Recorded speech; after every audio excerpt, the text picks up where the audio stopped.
আজ বিকেলবেলা সবাই মিলে বেরিয়ে পড়েছে একটু ঘুরতে। আমি সামনে ছেলেকে নিয়ে বসেছি, সোনু গাড়ি চালাচ্ছে, আর পিছনে দিদি জামাইবাবু আর আমার মেয়ে বসেছে। তো এসেছি দিদির ছোটো ননদের বাড়ি, এসে মুনিয়ার সাথে দেখা হয়ে গেল। আর এইখানে দাদা ভাই বোনকে নিয়ে দোলনায় দোল খাচ্ছে। তারপর গেছিলাম দিদির সাথে টুকি দিদের বাড়ির পিছনটায় বাগানটাতে ঘুরতে। তো ওখান থেকে ঘুরে আসার পর আমার চোখে পড়লো এই লজ্জাবতী গাছ। আমার খুব ভালো লাগে, বেশ ছোটোবেলার কথা মনে পড়ে যায়। এরকম লজ্জাবতী গাছ দেখলেই না, একটা পিসির বাড়িতে আমার লজ্জাবতী গাছ ছিল, তো সেখানে গিয়ে এরকম করতাম। যদিও সন্ধে হয়ে গেছে, লজ্জাবতী গাছের পাতাগুলো অনেকটাই মুড়ে গেছে, তাও আমি একটুখানি হাত দিয়েছিলাম। আর তারপরে মুনিয়ার সাথে একটু বকবক করছিলাম। আর এখানে দেখা হয়ে গেল এই যে জেরির সাথে।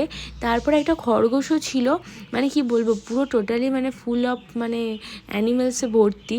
তারপর ছেলের সাথে একটু দোল খাচ্ছিলাম, মজা করছিলাম। তারপরে এখানে ওরা ওই জেরিকে নিয়ে একটু মজা করছিল, আর টুকিদি বানাচ্ছিল আমাদের জন্য রোল। খেয়ে চলে এলাম বাড়ি।